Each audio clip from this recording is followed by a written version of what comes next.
Good morning and welcome to my garden. This is Linus and she has raised a chickie for me. Oh, she wants to get out. You don't need to hop out, girl. Here's our little chickie. Hey, chickie chick. Hey, chickie chick. This chickie is a... Oop, there she goes. She did go up.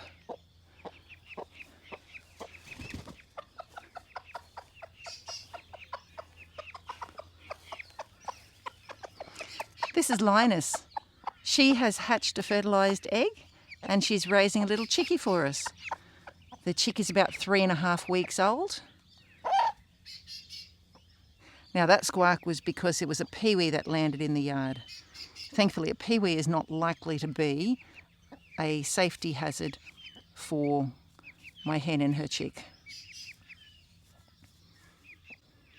Linus is a very good mama.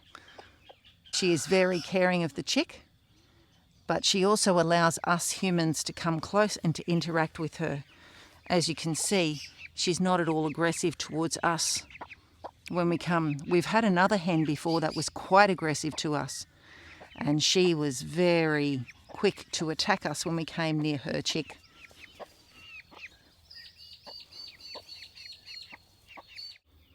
We've got another broody hen.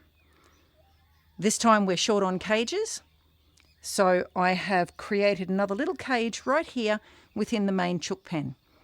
And it kind of works. It works because the other hens can't get into her. I'm a little concerned that the other hens will try to lay their eggs under the broody. So I have kept it closed, but it doesn't work so well because it's hard for us to get into her. We can easily remove this, just like that, from both ends. But because she's under so far, it's hard to reach her. We've found in the past that a hen that isn't touched while she's broody becomes more aggressive. Mind you, sometimes it doesn't make any difference. They just decide to be aggressive. But regularly patting and interacting with the broody hen, we have found it a good way to keep the broody hen trusting and willing to allow us to come close. We could turn this around, but we're expecting a lot of rain over the next week. And so by putting this nest box in the corner, the rain's not going to blow in. Well, Nugget has just decided to come in to the pen while I've opened it to access her. I guess that's not a problem because she eats the scraps that have been flicked out of the feeder above. Nugget tends to flick a lot of food out of the feeder above, so there is quite a lot of food here. Looks like all the girls want to come in here and get the food that's been dropped. I think I'll let those girls clean up in here for this morning and then we'll shut the gate again later. Having a rooster has meant that we can access fertilised eggs whenever we want. So every time a hen goes broody, we can just put the rooster with the hens for a week and get ourselves some fertilised eggs. So Moustache is now about 2 years and 3 months. We have found that Moustache has become a little bit less gentle with our girls. And I have recently heard that it's typical of an older rooster, and yes, 2 years is an older rooster, to become a little less gentle with the girls, a little less courteous when he mates them, and to also have a little bit of balance problem, which means mounting them is a bit difficult, and so it's a little bit more traumatic for the girls. And he is most certainly having those problems. He's also a lot larger than our girls, so I think that might be the last batch of fertilised eggs we get using his help. It'll be sad to see him go. He has been a fun pet to have, but we've actually become rather tired of his crowing. He's very close to the house and he wakes us up frequently. So I think it's time. We'll find someone else who will be willing to take him. We were aware of the potential of having genetic deformities in the chicks through inbreeding. Now, Moustache came to us in the same clutch of eggs as did Dotty and Frolly around the back there. So breeding with those with Moustache, there's a potential we're breeding with half-siblings. These other hens, Broody, Bella and Becky, were all Moustache's offspring from these girls. So they are quite closely related. I didn't think that would be too much of a problem with the offspring being intended to be meat birds, but maybe it was. We had one little chick that couldn't walk very well, and 3 weeks in, it was struggling to walk and it was struggling to hold its head up. Our research showed us that potentially it was a genetic disorder.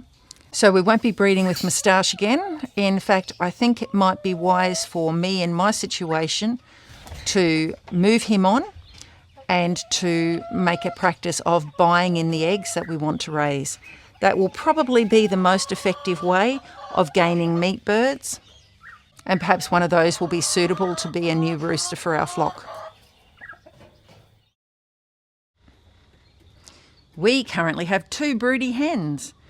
Currently, Austrid is sitting on eggs from Nugget, our very good layer. Nugget's eggs are very soft, so every time we've put them in with other eggs to be hatched, they have unfortunately been smashed. So Austrid this time only has 4 Nugget eggs. Hopefully they won't be smashed, being so few eggs under a hen that's quite capable of taking a lot of more. Our other broody is Bindi. Bindi actually happens to have come from an egg from Austrid. Bindi has 12 eggs under her. In order to create this pen, I hung this mesh in front of the feeding platform. Just happened to be the right height, so that was very convenient. And so that's blocked it off so the other hens can't get in there and get to the eggs. I'm also going to try this time leaving the hens under there when the chicks hatch. Purpose for this will be to help the chicks acclimatise to the older hens, or rather to help the older hens acclimatise to the chicks, and hopefully we won't have so many difficulties when we first integrate them. As you can see in this pen, we have no wall covering here. We've left that open because we want to see into the chook's pen so we can watch the girls. But we've also left it open for airflow so that there's airflow from the south through to the north. That side faces south, and it seems that most of our rain actually comes from the south. And this broody pen that we've created under here doesn't have a lot of protection from the rain. So the best nest box we could find for Bindi was actually this old laundry tub. In that tub, she's very protected from any rain that might come in from the south.